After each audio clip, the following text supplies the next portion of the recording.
Hi, cuties! So, ang dami nanghihingi ng update sa face ko kasi nga 'di ba nagpa-derma ako kay Doc Tanya ng Azaki Pimple Clinic, and I'm sorry kasi ngayon talaga ako nakahanap ng time mag-video kasi wala ngayon yung si Soul wala ngayon, kaya sabi ko pwede ako mag-video, walang mangungulit na bata.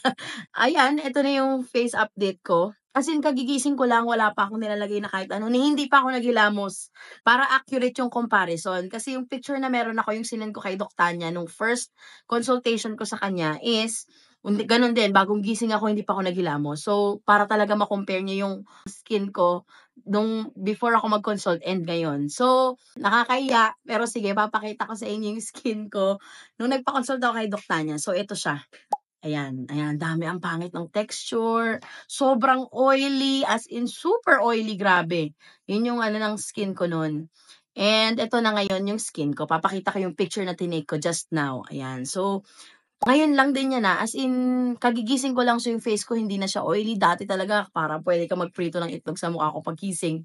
So, napakalaking difference. And malalagyan ko ng before and after para talaga ma-compare nyo. Ayan, so, if may questions kayo, pwede nyong i-comment and maybe masagot ko siya. And before I end this video, if you have problems with your skin, masasabi ko talaga na consult a board-certified dermatologist. Ako kasi nagtiis pa ako talaga, as in nung college days, never ako nawala ng pimple. As in, never. Ang dami ko nang tinry na skincare, Korean products. Actually, nagbenta pa nga ako ng Korean products para lang sabi ko matry ko lahat para medyo makatipid. Siyempre, makukuha ko ng mura, matatry ko lahat ng brands. Wala talagang nag-effect sa akin. So, sabi ko, tingin ko kailangan ko na talaga mag-consult sa derma. And nung nag-consult ako, naging ito yung result. As in, hindi na ako tinubuan ng pimples. Siguro more than 6 months, wala na. Hindi na ako tinutubuan ng pimples. Napasabi ako na, sana nung college pa ako, pinag-ipunan ko na talaga.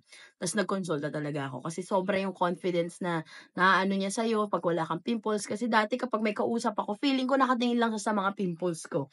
Ngayon, confident na and happy ako. And so, thank you, Doc Tanya. And if may questions pa kayo, comment nyo lang and hopefully masagot ko siya. So, para hindi kayo magpapakonsult blindly. Basta yun, consult a board-certified dermatologist. Thanks, cuties. Bye!